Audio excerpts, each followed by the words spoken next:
بفرمایید. الو سلام. وقتتون بخیر. میتونم آقای اصلانی صحبت کنم؟ بفرمایید. خودم هستم. خوشبختم جناب اصلانی. جانم. استاد من راجع به کنسرت منصور برای آنتالیا تماس گرفتم خدمتتون. بله. حقیقتش من شنیده بودم که این کنسرت توی زیرزمینی برگزار میشه که خیلی نموره و بوی نم میده و حتی موندن اونجا سخته برای هوادارا حالا یا کسایی که اومدن به کنسرت. من نمیدونم این شایعات رو کی درست میکنه. من اردلان هستم، مجری رادیو واکمن. حقیقتش تماس گرفتم که از خودتون بپرسم این ماجرا چیه، بالاخره از خودتون جویا بشیم علت رو. بله. اگه اشکالی نداره صداتونم ضبط کنم. خواهش میکنم. صدامون الان داره پخش میشه؟ الان مستقیم خیر پخش نمیشه، ضبط میشه این مکالمه و حالا ادیت میشه. چکیده مصاحبه من با شما توی برنامه‌های رادیو واکمن توی رادیو کلیپ شماره 6 پخش خواهد شد. آدرس اینترنتیمون هم هست، توی فیسبوک پیج داریم رادیو واکمن. رادیو واکمن؟ بله حتما نگاه میکنم. چشم. من راستش با شما تماس گرفتم که از خودتون جویا بشم مسئله رو و علل خصوص این که این خانومی که این ادعا کردن یک اسکرین شاتی رو از مکالمه‌اش با شما توی فیسبوک منتشر کردن که حالا شما یک سری حرفا رو بهشون زده بودین که همچنین اینا رو براتون ایمیل هم بکنم.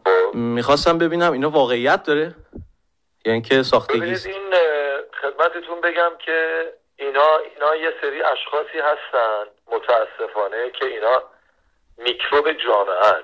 یعنی این اشخاص نه اینکه کمکی بکنن بلکه میخوان که مشکل درست بکنن، حالا یا به خاطر رقبایی که وجود دارن یا دوستیایی که با یک سری از کسانی که کنسرت گذار هستن و یا دوست صمیمی ایشون هستن شروع میکنن به بد و بیراه گفتن. اینا الان یه چند روزیه که من چند نفر رو دارم که تماس میگیرن، ایمیل میدن، بد و بیراه میگن، فحش میدن که من همشون رو بلاک میکنم. ولی به یه جایی میرسه که متاسفانه اون ادب و شعور خودشون رو زیر پا میذارن و حرفای بسیار بسیار مزخرفی پیام میذارن. بنابراین منم به ایشون گفتم که خانم محترم که شما میگه زیر زمینه، به طب شما خاطرات بسیار بدی از زیر زمین داری. حالا این خانم هرچون سیر کرده نکرده اصلا I don't care. من واقعا متاسفم برای یک دختر ایرانی به عنوان یک بانوی ایرانی که یک همچین ادبی رو از خانواده خودش یاد گرفته که به بنده تهمت بی‌ناموسی. حالا اینها رو بگذاریم ازش. این خانم بیشتر ناراحت بودن که شما اینجوری جواب ایشون رو دادین. شاید حالا عزیز دل من وقتی که ببینید بعضی موقع‌ها جلوی های هویه، وقتی که یک خانومی برمیگرده به یه آقا توهین میکنه میگه بی‌ناموسید، نمیدونم مردی که یه کلاه بردار. مثلا من شوکه شدم وقتی که یه دختر خانم این حرفو زد. حالا من نمیدونستم ایشون دختر خانم هستش یا نه. یه عکس دختری رو اونجا گذاشته که بعد من فیسبوکم. من یه سوالی ازتون داشتم، اینکه این کنسرت گذاری که حالا میخواد با شما رو رقابت بکنه میتونم اسمش رو بپرسم از شما؟ چون ما توی رادیومون هیچ محدودیتی نداریم برای اسم بردن، چون به هیچ جایی وابسته نیستیم و خودمون هستیم. ببینید بازار رقابت هاست. درسته، رقابت سالم. رقابت سالم. البته یه سوپرمارکت میاد باز میکنه، یه سوپرمارکت بزرگتر میاد درست کنار اون باز میکنه. هر کسی که کارش رو بهتر انجام بده، هر کسی که توی جامعه به قول معروف شناخته شده باشه، از نظر تجارتی کارش رو درست انجام بده، برنده است. ولی وقتی که متاسفانه یک سری از رقبا و یا کسانی که در بازاری که ما داریم کار میکنن متاسفانه متوسل میشن به اینی که بخوان آبروی یه نفر رو به دروغ ببرن و یا اون طرف رو کم شخصیت نشون بدن و یا بی‌اعتبار نشون بدن. من ولی ممنون شدم از توضیحتون. منتهاش من جواب سوالم رو نگرفتم متاسفانه. اینکه این کسی که با شما رقابت میکنه احتمالاً آقای امیر قاسمی هستش یا حالا هر کسی دیگه ای هستش؟ نه، آقای امیر قاسمی بدبخت بیچاره که دیگه اصلا اونا یک زمانی برای خودشون به قول معروف کاری میکردن در دبی. هیچ وقت آقای امیر قاسمی در ترکیه کنسرت نذاشتن. آقای امیر قاسمی هم الان بعد از به قول معروف بعد از این مسئله شکست تلویزیون تپش و مشکلاتی که از نظر مالی به وجود اومد براشون به خاطر اینکه خانومی که در دبی آگهی‌های تلویزیون تپش رو میگرفت، متاسفانه یک چیزی بالای $1,000,000 پول تلویزیون تپش رو که مدیر و مسئولش آقای علیرضا امیرقاسمی و آقای مسعود جمالی بودن بالا کشید این خانم و امروز این خانم شده کنسرت گذار. با پول کی؟ با پول تلویزیون تپش. الان 3 تا سازمان هستن، شرکت هستن که در ترکیه دارن کنسرت میذارن.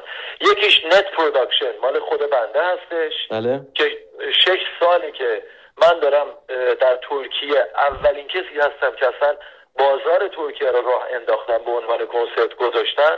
دومیش آقای خدمتون بگم آرمین هاشمی زاده است که مادرشون صاحب شرکت آونگ میوزیک هستن در لس آنجلس. که ایشون کنسرت میذارن، الان به تازگی شروع کردن کنسرت گذاشتن در ترکیه، اونم در آنتالیا کنسرت میذارن. بعد خدمتتون عرض کنم که سومیش هم که اویسیس پروموشن هستش که ایشون دارن الان برنامه میذارن.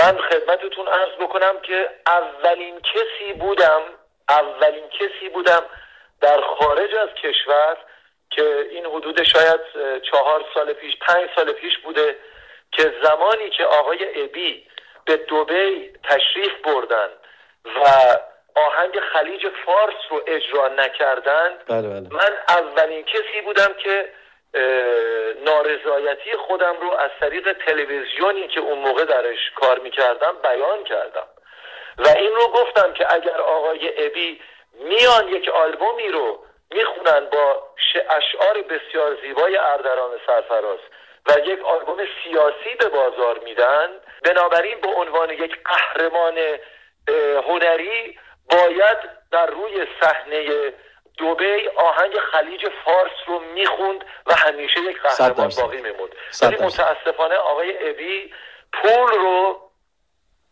به مسائل دیگه ترجیح دادن و ساکت شدن و هیچی نگفتن و هنوزم دارن کاسبی خودشون رو دارن انجام میدن. خیلی ممنون آقای اصلانی که وقتتون رو به ما دادین.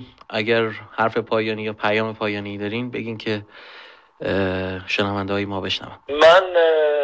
من فقط این رو بگم که بنده الان حدود 20 سال هستش که توی کار رسانه گروهی هستم و الان یه چند وقتیه که در هر صورت